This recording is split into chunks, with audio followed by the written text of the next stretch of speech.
Hello, everyone. Welcome back. Today, I have a reading of the original Abandoned by Disney.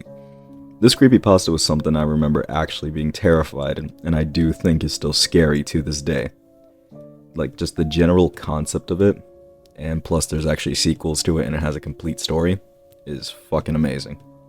So anyway, sit back, relax, and remember how it was like when you were 6 and afraid of a photo-negative Mickey. Some of you may have heard that the Disney Corporation is responsible for at least one real ghost town. Disney built the Treasure Island Resort in Baker's Bay in the Bahamas. It didn't start off as a ghost town. Disney's cruise ships would actually stop at the resort and leave tourists to relax there in luxury. This is a fact. Look it up. Disney blew $30 million on the place.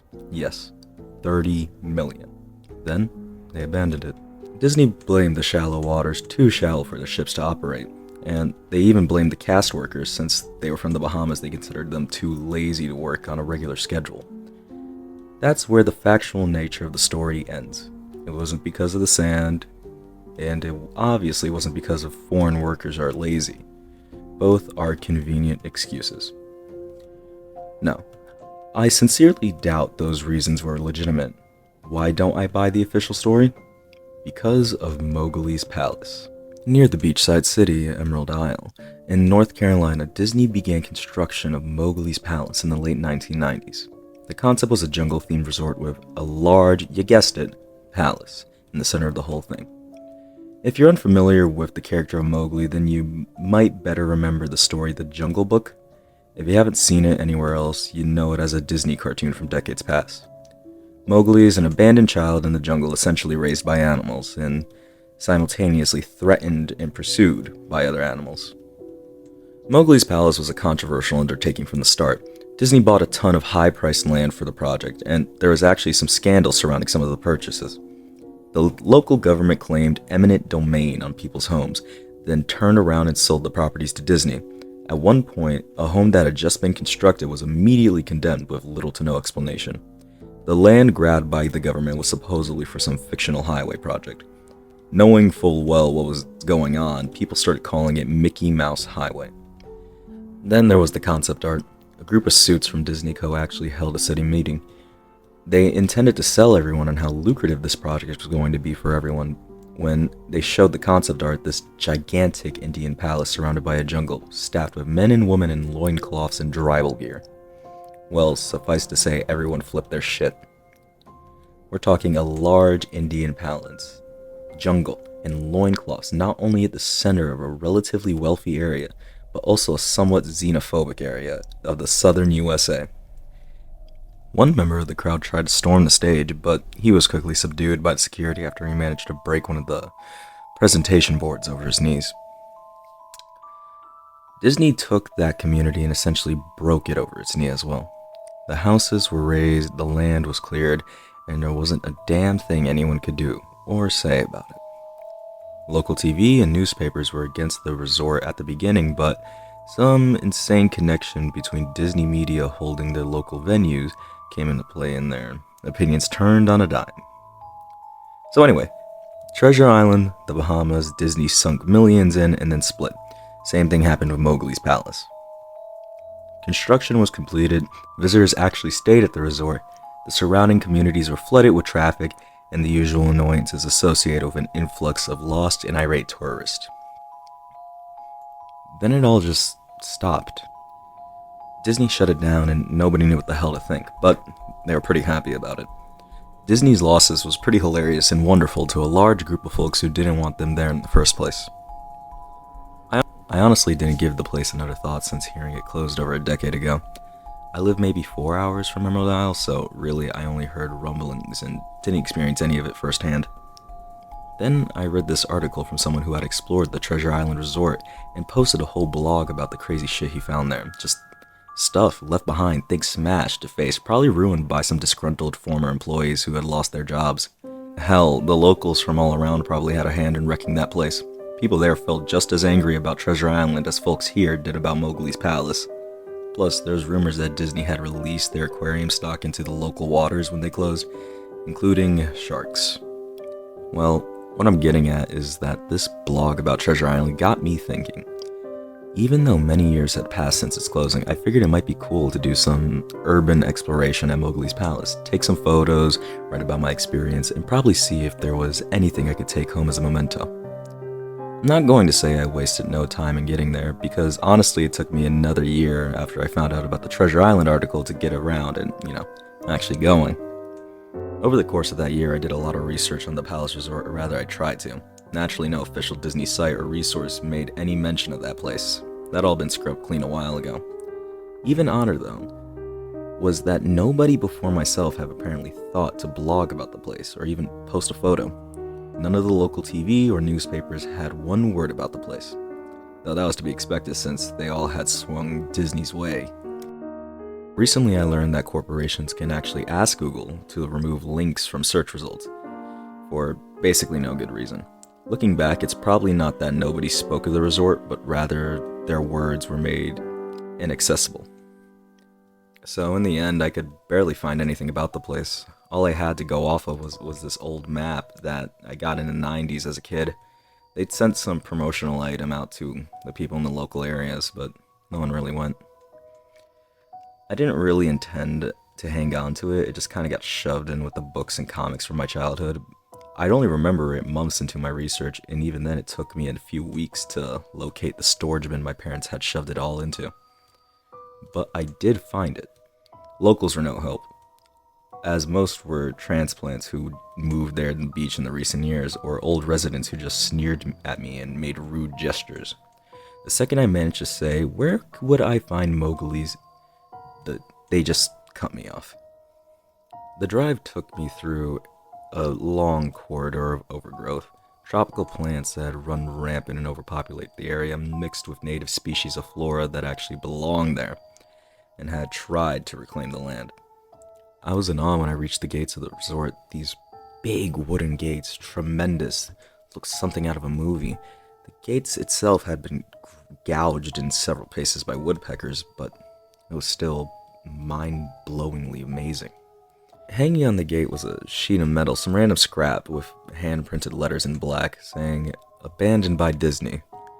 Clearly the handiwork of some past local or an employee who wanted to make a small protest.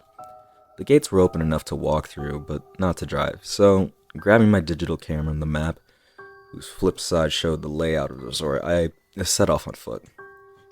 The inner grounds of the place were just as overgrown as the entryway. Palm trees stood unattended, ragged among their piles of their own coconuts. Banana plants similarly stood in a big, stinking, bud-riddled refuse. There was this sort of clash between order and chaos as carefully planted rows of perennialia and different types of flowers mixed with obnoxious tall weeds and stinking blacked mushrooms. All that remained of any outdoor structure was broken and charred beyond belief. What was most likely an information booth or an outdoor bar was now simply a pile of assorted debris, chopped up by bits of vandalism and ravaged by weather. The most interesting thing in the grounds was a statue of Blue, the friendly bear from the Jungle Book, which stood in a sort of courtyard in the front of the main building. He was frozen in a joyful way toward no one, staring into empty space with a silly, toothy grin as bird shit covered the whole swaths of his fur, and vines ensnared him to his platform. I approached the main building, the palace, only to find the outside of the building covered in graffiti where the original paint had peeled and chipped away. The front doors weren't just open, they had been taken off their hinges and were stolen somehow. Above the front doors, or the gaping maw, there had been someone who decided to paint, again, "Abandoned by Disney." I wish I could tell you about all the awesome stuff I found in the palace: forgotten statues, abandoned cash registers, and a full-fledged secret society of homeless buns, but no, there's nothing. The inside of the building was so stark, so bare, that I actually think people had stolen the molding off the walls. Anything that was too big to steal, counters, desks, giant fake trees, they were all resting amid the empty echo chamber that was amplified by my every step, like a slow rat-a-tat-tat of a machine gun. The kitchen was as you'd imagine. Everything was just destroyed. Glass broken across the place, every door knocked off its hinges, metal surfaces kicked in and dented, but you can very much tell that they spared no expense with this place. Just as many appliances and just as many open spaces that there could possibly be. The huge freezer, not even remotely cool now, had a row upon row of empty space. Hooks hung from the ceiling, probably for hanging cuts of meat, and as I stood inside for a moment, I noticed they were swinging. Each hook swung in a random direction, but their movements were so slow and small that it was almost impossible to see. I figured it had been caused by my footsteps, so I stopped one from swinging by clenching it in my fist, but when I let go, it started swinging once more in a couple seconds.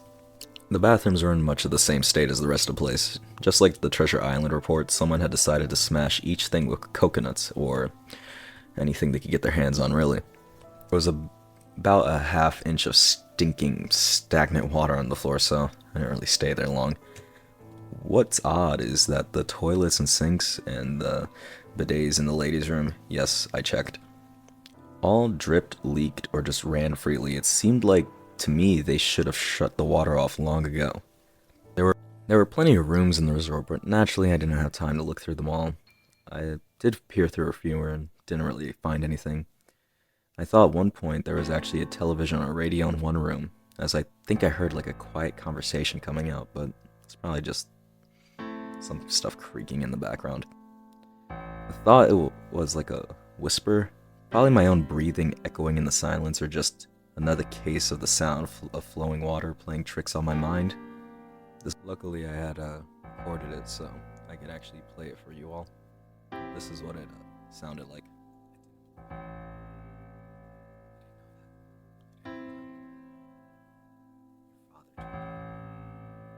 I know it sounds crazy, it's just, that's what I heard, and it might be like maybe someone could have been there in the building without me knowing.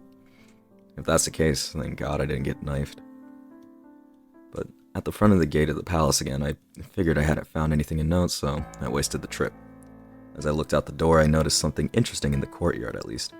Apparently, there was this giant, lifelike statue of a python, maybe 80 feet long, coiled up and sunning itself on the pedestal right in the center of the area. The way that the sun was just setting was perfect for a photo. I approached the python and snapped a photo, then I stood on my toes and snapped another, moved closer and closer to get the detail of its face, and it slowly and casually lifted its head at me, looked directly into my eyes, turned and slithered off the pedestal across the grass and into the trees, all 80 feet of it. Its head long disappeared into the woods before its tail even left the sunning spot. Disney released all their exotic animals onto the grounds. Right there, on my floor plan map, was the reptile house. I should have known. I read about the sharks at the Treasure Island, and I should have known they've done this. But I was dumbfounded. My mouth must have just been hanging there for the longest time before I came back down to earth and snapped it shut. I blinked a few times and backed away from the snake. I don't want to be messing with that thing. Even though it was totally gone, I still wasn't taking any chances, and I just went back into the building. I took a few deep breaths and slaps on my own face and just kept going. I looked for a place to sit down, as my legs were feeling a bit like jelly at this point. Of course, there was no place to sit unless I wanted to recline on the broken glass. I'd seen some stairs nearby the palace, so I just decided to go there and sit down until I felt better. The staircase was far enough away from the front of the building to be relatively clean, save for the accumulation of dust. I pulled a wedge of metal off the wall, once again painted with the "Abandoned by Disney" motto I'd become accustomed to. I placed the wedge on the stairs and sat it on the edge to at least keep somewhat clean. The stairway led downward. Using my camera flash as some sort of improvised flashlight, I could see that the staircase ended near a metal mesh door. With a padlock, a sign on the door, a real sign read, "Mascots only, thank you." This perked up my spirits a little bit for two reasons. One, a mascots only area would definitely had some stuff in it. Two, the padlock was still in place, meaning that nobody had gone down there. No vandals, no looters, nobody. This was a place that I could actually explore and perhaps find something interesting to photograph or something to maybe steal. I'd come to the palace essentially agreeing with myself that it was okay to take anything I wanted because, hey, it's abandoned. It didn't take much to bust the lock. Well, actually, that's wrong. It didn't take much to bust the metal plate on the wall that the padlock was hooked onto. Time and decay had done most of the work for me, and I was able to bend the metal plate enough to pull the screws out the wall. Something nobody else had done until that moment. The mascot's only area was startling and a very welcome change from the rest of the building I've seen. For one, every second or third fluorescent light ahead was illuminated, even though they flickered and faded randomly, but at least some type of light. Also, nothing had been stolen or broken. Even if age and exposure would have definitely take their toll, it looked pristine. Tables had notepads on them, there were clocks and even punch-in clocks on the wall, complete with filled-out time cards. Chairs were scattered around, and there were even a small break room with some old static-filled television, long rotted out. Food, drink, that's obviously gone bad. Just sitting on the floor and counters. It was like one of those post-apocalypse movies where everything is just left in a state of evacuation. As I walked the maze-like sub-basement hallways of the mascot's only area, the sights just became more and more interesting.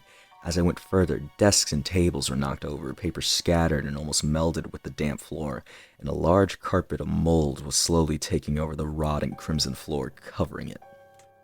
Everything was just sorta squishy. Anything wood disintegrated into mush with the slightest bit of force. Any clothing items hanging on hooks in one of the rooms simply fell into moist threads if I tried to unhook them. One thing that annoyed me was the light was coming in more and more sparingly. Like, I needed a proper flashlight, but I decided to still continue going. Eventually, I reached a black and yellow striped door with the words Character Prep 1 on it. The door wouldn't open at first. I figured that was probably where the costumes were kept, and I definitely wanted a photograph of the twisted, stinking mess. Try as I might, whatever angle or trick, the door just wouldn't budge. That was until I gave up and started walking away. Then there was a slight popping sound, and the door just creaked slowly opened. Inside the room was completely dark, pitch black. I used the camera flash to look for a light switch in the wall by the door, but there was nothing. As I made my search, I was jarred out of my sense of excitement by a loud electric buzz. Rows of lights overhead suddenly flashed to life, flickering and fading in and out like the rest of the place had. It took a second for my eyes to adjust, and it seemed like the light was just going to keep getting brighter until the bulbs explode. But just when I thought it would reach the critical stage, the lights dimmed and steadied a bit. The room was exactly as I had pictured it. Various Disney costumes hanging off of the walls, fully put together like strange cartoon cadavers hung from invisible nooses. There was an entire rack of loincloths and native clothes on hangers towards the back. What I found odd and what I wanted to photograph right away was a Mickey Mouse costume at the center of the room. Unlike the other costumes, it was lying on its back in the center of the floor like a murder victim. The fur on the costume was rotten and shedding, creating bare patches. What was even odder is that the color of the costume, it was like a photo negative of an actual Mickey Mouse. Black where there should have been white, white where he should have been black. Normally red overalls were blue. The sight was off-putting enough that I actually put off photographing the thing until everything else was done. I took a picture of the costumes hanging on the walls, upward angles, downward angles, side shots to show an entire row of frozen, putrid cartoon faces. Some plastic eyes were missing, funnily enough.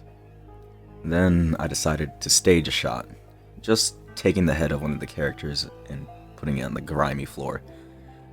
I reached for a headpiece of Donald Duck and carefully removed it so the thing wouldn't fall apart in my hands. As I looked into the face of the wide-eyed, molding head, a loud clattering sound made me jump with fright. I looked at my feet, and there were, between my shoes, a human skull. It had fallen out of the mascot and shattered into pieces at my feet. only the empty face and the lower jaw remaining staring up at me. I dropped the duck head immediately and, as you expect, moved for the door. As I stood in the doorway, I looked back at the skull on the floor. I had to get a picture of it, you know? I had to, for any number of reasons that may seem silly, but only if you don't think it through. I need proof of what happened, especially if Disney was going to somehow make this go away. I had no doubt in my mind right from the start that even if it was just gross negligence, Disney was responsible for this. That's when Mickey, the photo negative opposite Mickey in the middle of the floor, started to get up. First sitting up, then climbing to its feet. The Mickey Mouse costume, or whoever was inside of it, stood there. The center of the room, its fake face just staring directly at mine as I mumbled no over and over again. With shaking heads and a violently thrashing heart and legs that had once again turned to jelly, I managed to lift the camera and aim it at the opposite creature, now quietly sizing me up. The digital camera screen displayed only dead pixels in the shape of the thing. It was a perfect silhouette of the Mickey Mouse costume. As the camera moved in my unsteady hands, the dead pixels spread, merging onto the screen wherever the Mickey Mouse opposite moved. Then the camera died, went blank and quiet and broken. I raised my eyes once again to the Mickey Mouse costume. "Hey," it said in a hushed, perverted, but almost perfectly executed Mickey Mouse voice. "Want to see my head come off?" It started to pull on its own head, working its clumsy, gloved, clawed fingers around its neck, clawing with impatient movements similar to like a wounded man trying to pull himself free from a predator's jaws. As it worked its digits into its neck, so much blood, so much thick, chunky, yellow blood. I turned away as I heard the sickening tears of flesh and cloth, only cared about getting away. Above the doorway out of this room, I saw the final message clawed into the metal with bone or fingernails. Abandoned by God. I never got the pictures out of the camera. I never wrote the blog entry about it. After I ran from the place, fled for my sanity, if not for my very life. I knew why Disney didn't want anyone else to know about this place. They didn't want anyone like me getting in. They didn't want anything like that getting out. And that does it. I know it's a little jump cut from the intro to the story and outro, but, whatever. I hope you enjoyed the reading. I know I probably messed up bits and pieces. I'm quite dyslexic. But yeah, no, I remember this one memory of, like, fucking, I was over here lying down on my bed, you know, playing on my iPad. I just see, like, the photo negative Mickey icon and, like, what's the word I'm looking for? Like the icon for the video. There you go. But yeah, I saw like that photo negative Mickey, and I was like, 6-year-old, 7-year-old me was wondering like, what the fuck happened? Actually, how old was I when this came out? Because I remember this from like when I was like in second grade. Yeah, that was second grade. Yeah, 7-year-old me. So like 7-year-old me saw it, and I was like thinking of it. So I clicked it, and I remember I barely slept that night just because I was terrified that a negative Mickey Mouse was going to come and kill me. And then the whole Five Nights at Treasure Island game came out, and that made everything worse, but at least it was a good game. Well, yeah, thank you for watching. The first video actually went pretty good, yeah. Oh, and do the liking and subscribing and shit. If you feel like I so deserve it. Anyway, yeah, again, thank you for listening, and have a nice night.